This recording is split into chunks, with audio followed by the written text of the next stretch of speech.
Olá! O objetivo desta aula é apresentar o processo de compilação do kernel do Linux. Na realidade, estamos menos interessados aqui com a compilação do kernel em si e mais com a apresentação de uma série de conceitos de sistemas operacionais, como eles se apresentam no momento que eu compilo o kernel do Linux. Eu vou iniciar o processo de download do kernel, né?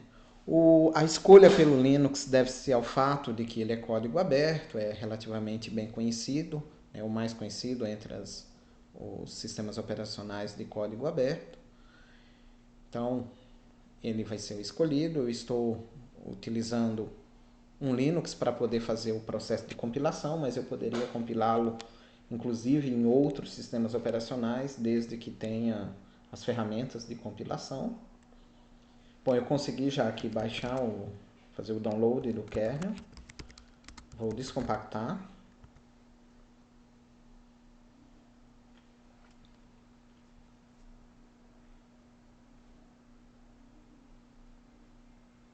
Mostrando novamente. Opção usando o tar, "-j maiúsculo xvf, para poder descompactar. Entrando na pasta onde se encontra o kernel. Então aqui eu tenho a árvore do kernel.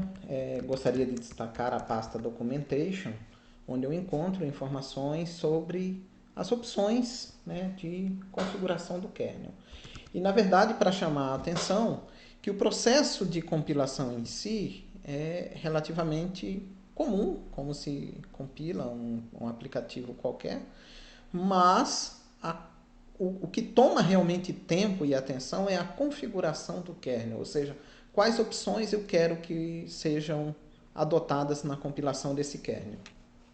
Então eu tenho um arquivo makefile aqui, e eu vou executar a opção make menu config, que vai me abrir um menu de configuração do kernel em modo texto. Eu poderia optar pelo make gconfig ou xconfig para abrir menus gráficos, mas eu estou mais interessado no menu textual. Ele é o mais prático, né? Chega a ser mais prático que os gráficos, no sentido de é mais fácil você navegar entre as diversas opções, né? E é o mais adotado. Então, estamos abrindo aqui o menu textual. Primeira opção que eu tenho é a opção de compilar o kernel em 64 bits, que é o tamanho de palavra, né, adotada nas arquiteturas mais modernas, né? Se eu estiver compilando para uma arquitetura de 32 bits, né, arquiteturas computacionais mais antigas principalmente, eu devo desmarcar essa opção para poder compilar em 32 bits. Bom, vou manter aqui 64 bits. Vamos para a configuração geral.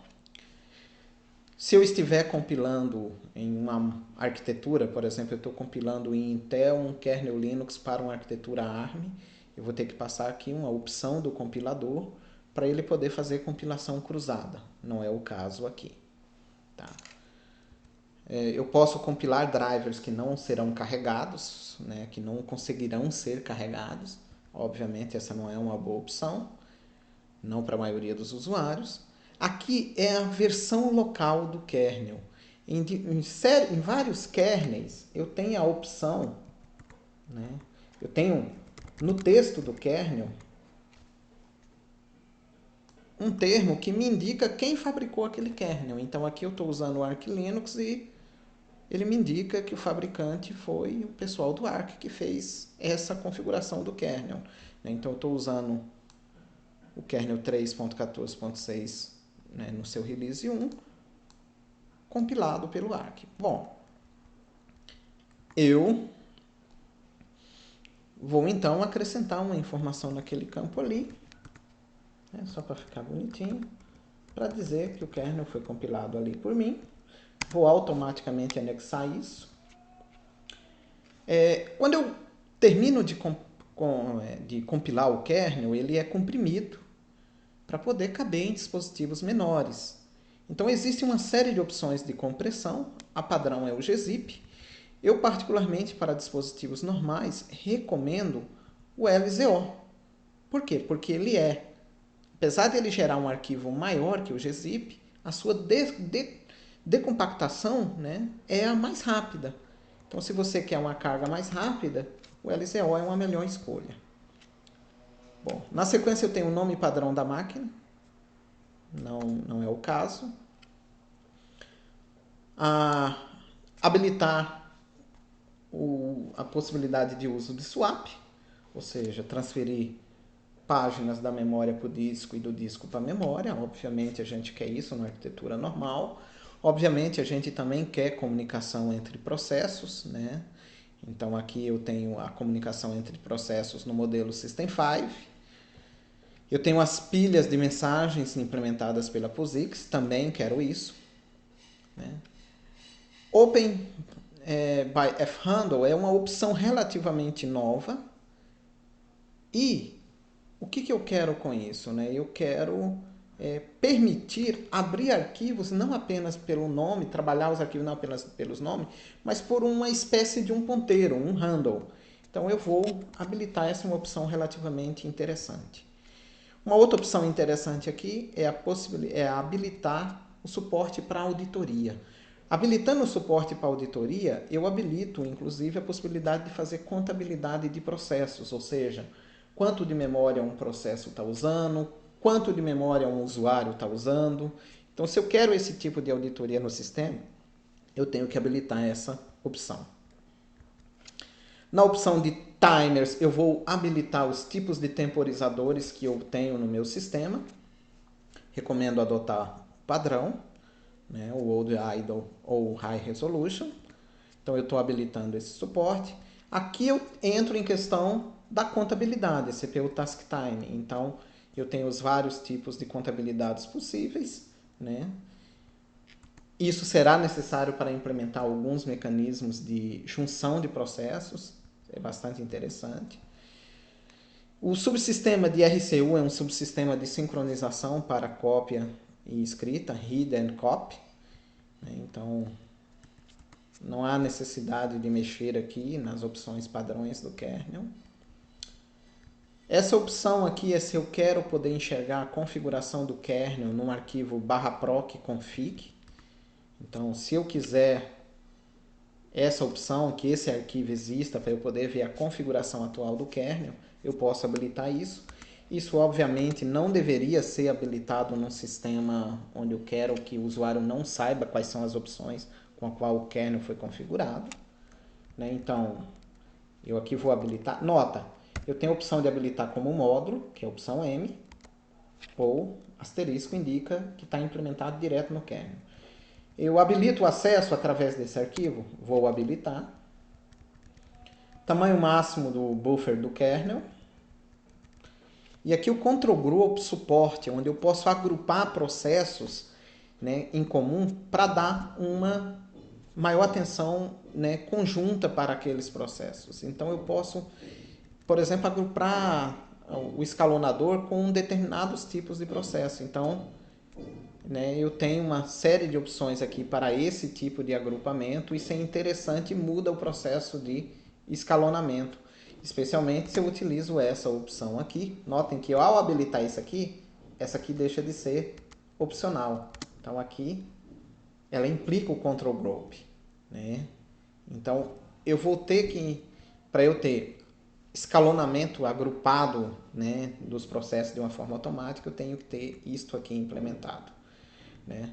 Na verdade, na maioria das distribuições, basicamente quase todas essas opções são habilitadas.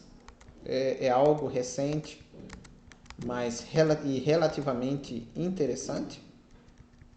Tá? Então, eu vou aqui habilitar. Leiam a documentação, busquem ver a configuração para ter maiores informações. Que mais aqui de importante? Initial Run File System. Isso aqui eu carrego uma versão inicial do sistema, como se ele estivesse pré-carregado, para que ele possa terminar de carregar o kernel. Então isso é usado em várias distribuições para poder, por exemplo, ter um kernel capaz de carregar informações num disco SCSI, né, ou via rede, usando um storage, por exemplo. Eu tenho a opção de otimizar o tamanho do kernel, né? E aí com isso né, ele fica menor, mas obviamente pode ficar menos eficiente, então há um contrabalanço aí, essa diferença é mínima, mas eu tenho essas opções aqui. Se for um sistema embarcado, eu vou habilitar aqui para me habilitar outras opções. Tá? Aqui eu escolho o alocador, né, de memória, né, o alocador SLAB que vai me permitir alocar em grupos, né, então eu tenho duas opções, né, a SLAB e a SLOOP, tá? Então a padrão é a SLOOP, é a melhor, mais adequada aqui para nosso caso, tá?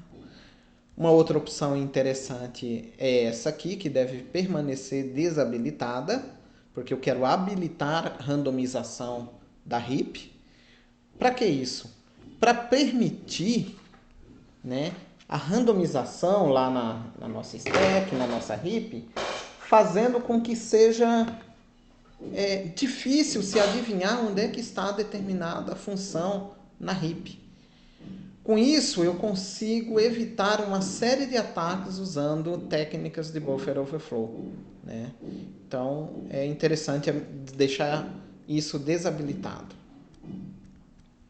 Bom, nessa sessão é o que teria mais interessante, então vamos passar para outra sessão, né? A de carga do módulo. Né? As opções de carga do módulo aqui é se eu quero que um módulo possa ser carregado de forma forçada, por exemplo, dá um erro, ele não acha o dispositivo, mas eu quero carregar mesmo assim. Eu não quero isso, né?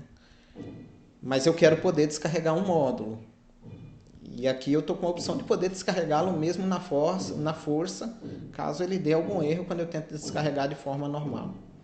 Né? Isso às vezes é necessário.